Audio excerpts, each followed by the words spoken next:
Hello, everyone. My name is Rachel Lane, and this is my UDT reflection video. Throughout this semester in SEDP 495, I have learned many things about UDT. UDT stands for Universal Design for Transition, which has three transition domains: education, employment, and independent living. It also has four transition elements: multiple means of assessment, individual self-determination, multiple life domains, and multiple resources and perspectives. Transition goals are any type of a goal a student needs to achieve to be able to fully transition from a student to an adult. For example, washing dishes, washing clothes, getting a job, dressing, cooking, etc. And it also may include financial advice and housing advice. In the future, I will implement these UDT strategies: creating a respectful and trustful bond with my students and their families, having any accommodation and modification that particular student needs, and I may need to get that information from the parents or guardians. Whatever may help them at home may be helpful in the classroom, and sometimes whatever is helpful in the classroom may be helpful at home.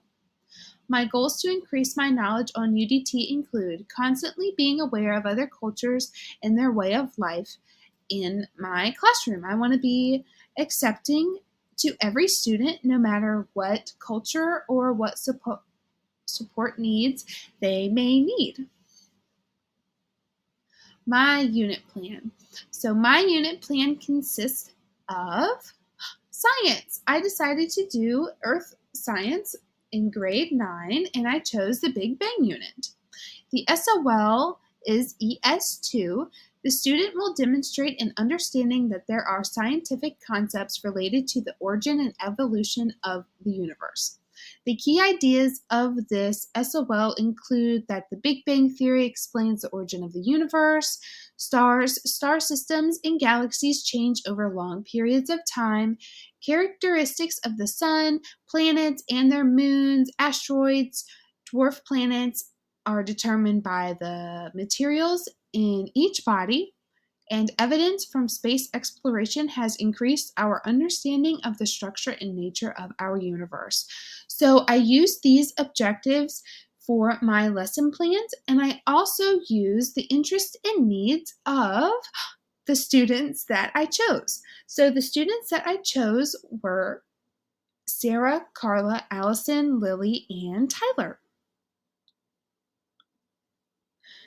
So these are the needs and interests of my students. So for Sarah, she is wheelchair bound and she has PTSD from her accident, which has made her wheelchair bound.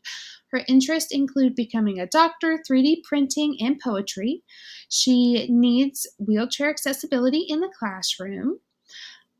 Carla has a moderate intellectual disability, and her interests include learning how to do household chores, going to college, working at a hotel, and her needs include community safety instruction, money instruction, and maintaining social skills.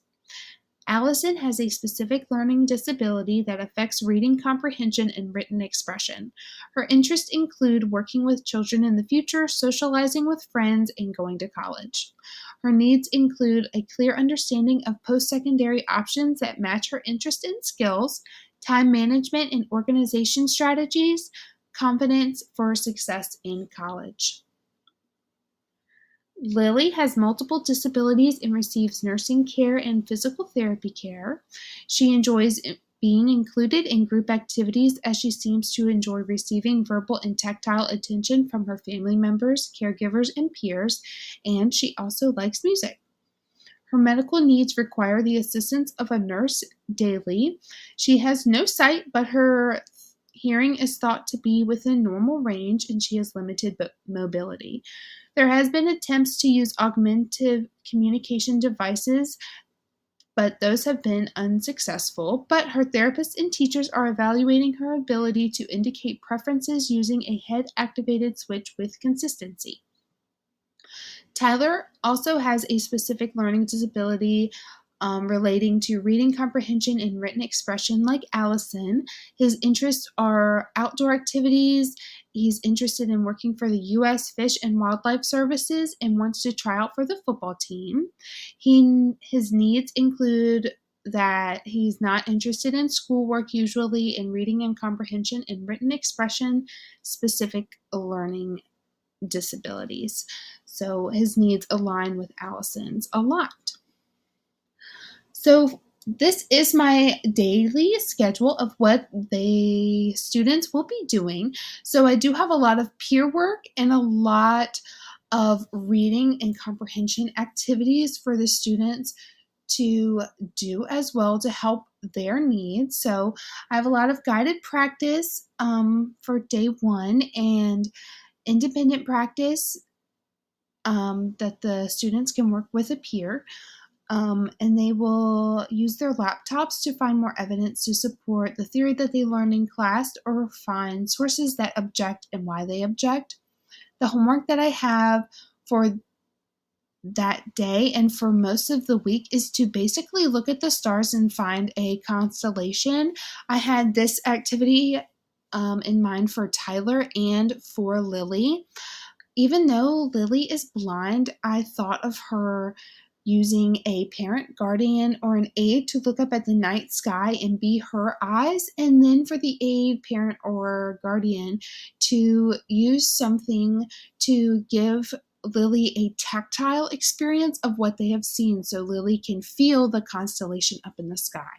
I had Tyler in mind for this because he likes going outdoors, and this will really get him interested in the topic.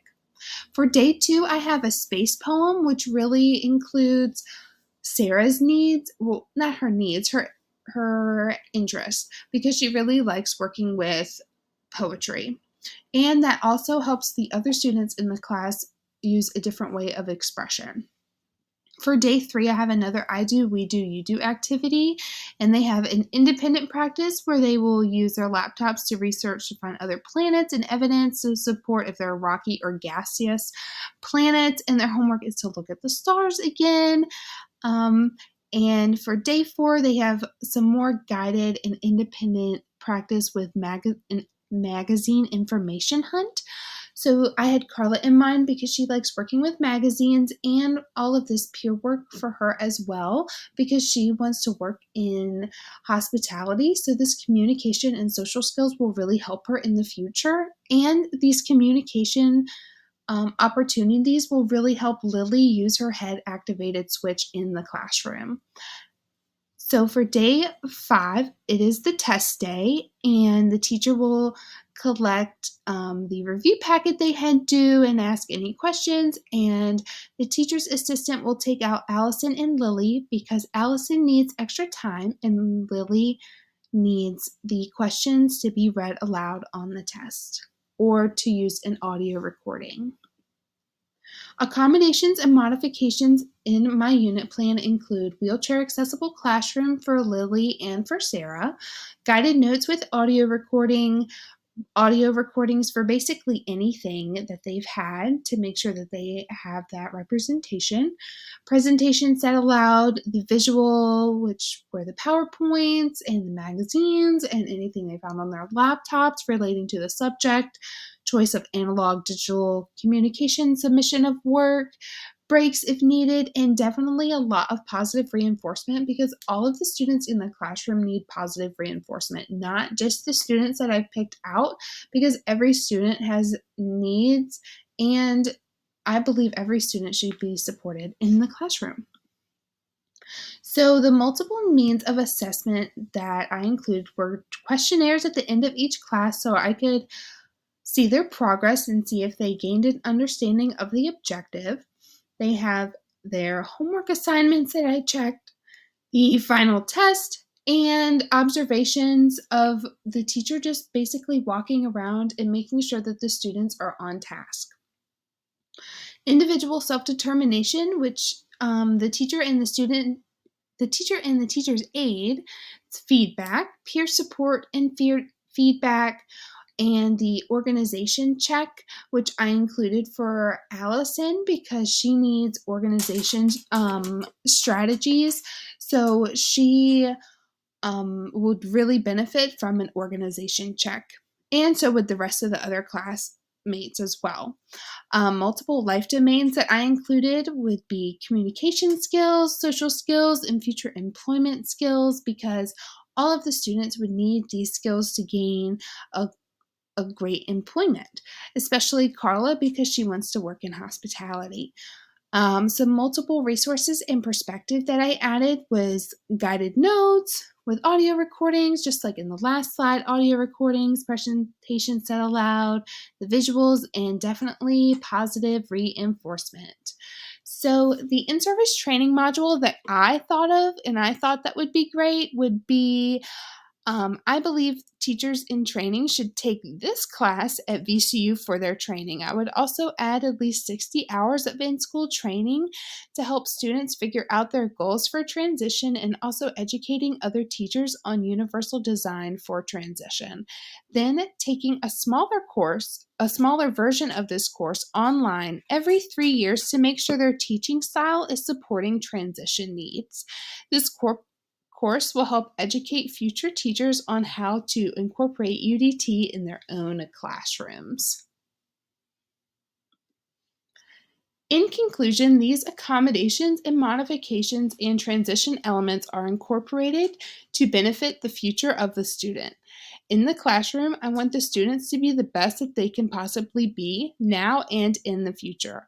I also chose these transition components according to the needs, strengths, and interests according to these students' case studies. Thank you for listening to my presentation.